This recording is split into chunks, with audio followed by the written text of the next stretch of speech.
When we say Shiva, generally he is always referred to as Swayambhu because there is no particular moment of creation, there is no particular source of creation. He is by himself.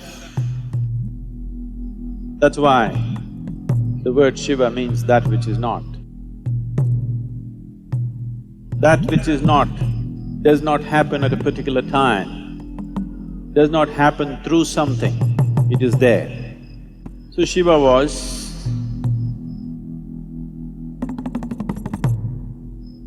the creator. Brahma came and started creating. So various galaxies, the planets, the life forms, the humans, everything came forth out of him.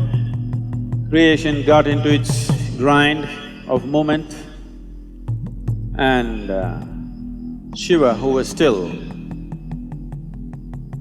opened his eyes and started looking at the creation. As he observed the creation, he saw people were going through all kinds of struggles, pains, miseries, agony, various levels. Here and there was little bit of pleasure and joy. So when he saw this, he did not like the creation. He looked around, then he saw Brahma was so absolutely proud of his creation, he was looking at his creation with great pride and joy. Then he found two eyes were not enough, so he popped one more head to look at this side, he didn't want to miss anything. Then he popped one more and one more. Then he popped a fifth head, like a crown for his pride, not to look at anything in particular, just to crown himself with an extra head. When Shiva saw that this Brahma is so gloating about such a miserable creation, he got mad. He attacked Brahma and plucked his fifth head out. Now he has only four, you know. Brahma screamed in pain and said, "Why are you doing this to me?" Then Shiva said, "Are you not ashamed of this creation that you have done? Everybody is suffering, people are going through all kinds of struggles. People are going through all kinds of miseries and pain and agony." Brahma said, "I have not created pain, nor have I created joy. I have just made it. It is up to them how they go through this. It is in their mind." Then Shiva said, "Who created the mind? That is also your creation." Brahma said, "The mind has no attributes of its own, it is just there. People can make joy out of it or misery out of it. People can make agony out of it or ecstasy out of it, it's left to them." Then Shiva sat down and looked at the creation very carefully, observed every creature, and then he wanted to know his own mind. So he closed his eyes and started looking at the nature of his own creation, his own mind. And when he realized, when his realization came to a certain absoluteness that actually creation is without attribute, each individual can make whatever he wants. The mind is attributeless. So when he realized this, then he became so ecstatic that he jumped and danced.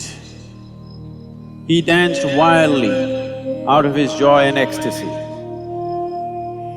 As he danced intensely, with absolute involvement, when every cell in his body was a dance by itself, suddenly he realized that this dance is not necessary either. And he noticed, at the peak of his dance, there was absolute stillness. So he sat down as an ascetic, unmoving, utterly still. They say that stillness happened on this day, on the Mahashivaratri night is when it happened.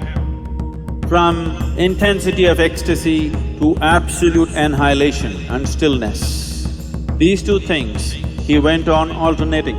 This is the imagery that you see. Sometimes he's dancing and exuberant, sometimes he's utterly still as if nothing exists.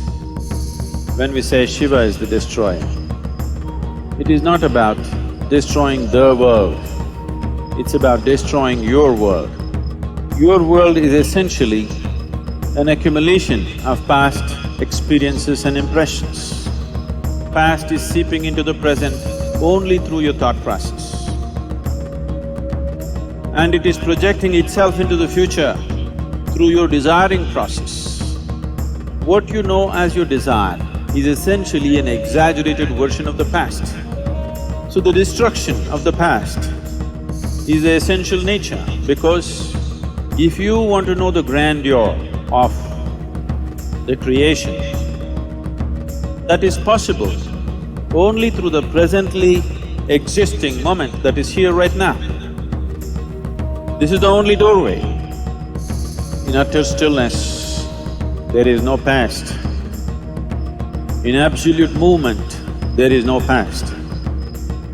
These are the two fundamental passages that Shiva found to give access to that which is creation and the source of creation.